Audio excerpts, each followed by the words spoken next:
से दोस्तों मॉर्बियस और वेनम ऐसी दो फिल्में जिससे ऑडियंस को बहुत सारी उम्मीदें हैं, क्योंकि ये फिल्म से या तो स्पाइडरमैन इनके यूनिवर्स में चला जाएगा या फिर ये दो कैरेक्टर्स मार्वल सिनेमैटिक यूनिवर्स में चले जाएंगे।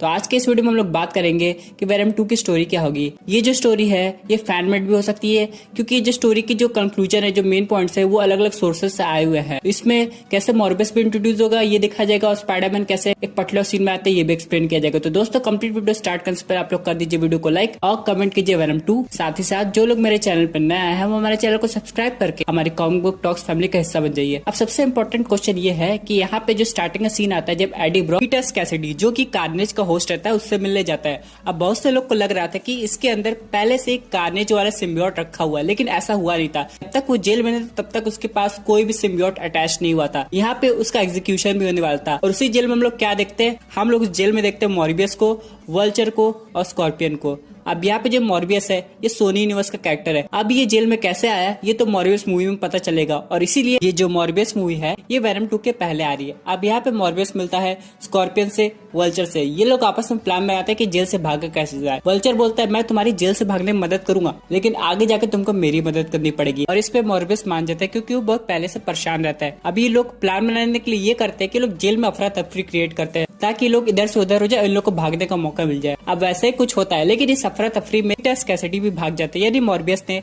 जानबूझ के उसको आजाद नहीं किया था, बल्कि वो तो खुद आजाद हो रहा था और इन सब के चक्कर में इसने कार्नेज के होस्ट को भी आजाद कर दिया। अब जैसे क्लीटस कैसिडी यहाँ से भागता है वो उसी शहर में रहता है, यानी कि फिर से अपने पुराने रूटीन में आ जाता है और पुलिस उसको पकड़ने की बहुत कोशिश करती है। लेकिन एक रात क्राइम करते वक्त उसका सामना हो जाता है कार्नेज के सिम्बियोट से और सिम्बियोट उसके ऊपर अटैच हो जाता है। अब जैसे सिम्बियोट उसके ऊपर अटैच होता है, सिम्बियोट की थिंकिंग उस पर हावी नहीं होती है, बल्कि जो कैसिडी होता है इसकी थिंकिंग कार्नेज पे हावी हो जाती है। यानी कि कार्नेज का सिम्बियोट पहले से इतना एग्रेसिव नहीं था, लेकिन इसके होस्ट की साइकोलॉजी ऐसी रहती है कि कार्नेज भी इन्फ्लुएंस हो जाता है और इसके होस्ट के अकॉर्डिंग क्राइम करने लगता है और ज्यादा पावरफुल हो जाता है। इसी सब के चक्कर में वेनम को ये जब पता चलता है तो लोग जाते हैं कार्नेज को रोकने और किसी तरह कार्नेज को हरा भी देते हैं। ऑलमोस्ट कार्नेज को पकड़ने वाले रहते हैं, लेकिन कार्नेज वहां से भाग जाता है। फिर मूवी के आगे वाले सीन में सिम्बियोट और उसके होस्ट के बीच की कन्वर्सेशन दिखाई जाती है। जैसे हम लोगों ने वेनम 1 मूवी में देखा था कि कैसे एडी ब्रॉक वेनम से बात करता था, वैसे क्लीटस कैसिडी भी कार्नेज से बात करता है। यहाँ पे कार्नेज उसको ये बताता है कि उसका होस्ट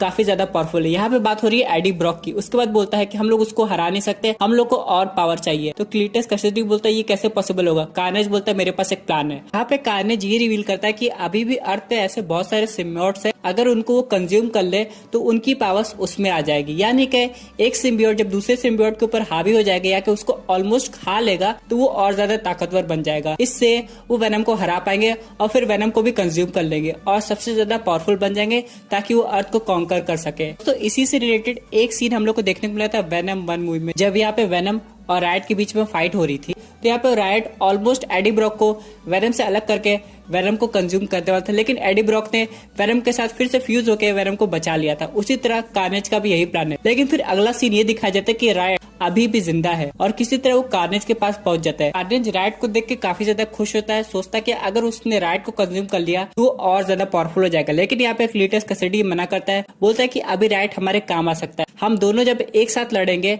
तो वेनम का माइंड ज्यादा डिस्ट्रैक्ट हो जाएगा। और ऐसे ही कुछ होता है। फिर जब ये मूवी का सीन आगे ज्यादा बढ़ता है तो यहाँ पे एक फाइट होती है जिसमें रायट और कार्नेज एक साथ मिलकर वेनम के ऊपर अटैक करते हैं, लेकिन वेनम किसी तरह रायट को पहले मारता है। उसके बाद कार्नेज को ऑलमोस्ट मारने वाला होता है, तभी पीछे से कोई रोकता है और वो होता है स्पाइडरमैन। जी हाँ दोस्तों, फाइनली यहाँ पे टॉम हॉलैंड की पीटर पार्कर की एंट्री होती है और वो वेनम को रोक के बोलता है मैं तुम्हें और किसी को नहीं मारने दूंगा। तो वेनम बोल रहा है कि तुम अपना काम करो, मुझे अपना काम करने दो। उस पे फिर यहाँ पे स्पाइडरमैन और वेनम के बीच में फाइट हो जाती है और इसी का मौका उठा के कार्नेज वहां से भाग जाता है। लेकिन यहाँ पे कार्नेज अभी मरा नहीं रहता है, यानी कि आगे की मूवीज में हमें कार्नेज दिखाई देगा और यहाँ पे अच्छी खासी राइवलरी हो जाती है पीटर पार्कर के बीच में और एडी ब्रॉक के बीच में, यानी कि वेनम और स्पाइडरमैन के बीच में। इसका मतलब ये हुआ कि जब वेनम 3 आएगी तो फाइनली हमें उसमें वेनम वर्सेस स्पाइडरमैन दिखाई देगा और कार्नेज का भी रोल रहेगा, लेकिन मूवी के एंड में। यहाँ पे दोस्तों ये जो स्टोरी बनाई जा रही है, जो फैन थ्योरी लगाई जा रही है, ये एक तरह से सच भी हो सकती है, क्योंकि स्पाइडरमैन का केमियो वेनम 2 में होना बेहद जरूरी है। क्योंकि जब तक इसका केमियो नहीं होगा उसका वेनम 3 से कनेक्शन कैसे दिखाया जाएगा। और वैसे भी मॉर्बियस मूवी में हमें स्पाइडरमैन की हिंट ऑलमोस्ट देखने को मिल गई है, तो यहाँ पे अगर वेनम 2 में भी स्पाइडरमैन आता है तब ऑलमोस्ट सब लोग कंफर्म हो जाएगा कि हमारा स्पाइडरमैन सोनी यूनिवर्स और मार्वल सिनेमैटिक यूनिवर्स